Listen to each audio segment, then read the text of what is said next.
إعدام الورد. الحاكم أصدر حكم بالإعدام شنقا،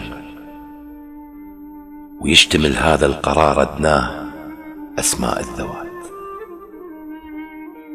مجرمين وحاقدين على الظلام، وساهموا في ثورة الحب والحياة.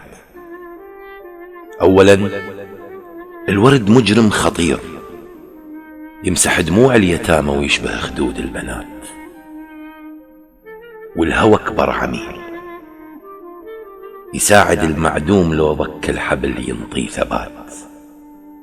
وكان ثالثهم الماي، هذا سالفته كبيرة، وكر لأصحاب القضية ويستحب نسم الفرات. شما نحبسه، شما نضمه، يستجيب يصير غيمة وينزل بدعوات مظلوم وصلاة. وطبقوا حكم الإعدام، نفذوا بالوردة، شنقوها بغصنها وطاحت بنص النبات، والهوى خنقه ونسيمه، وعلقوه يتمرجح بنص السما بلا يا حياة. ومن اجوا للماي ما قدرت ايديهم، احتاروا بأمر القضاة، ناقشوا فكرة اعدامه ووصلوا الحل الطغاة.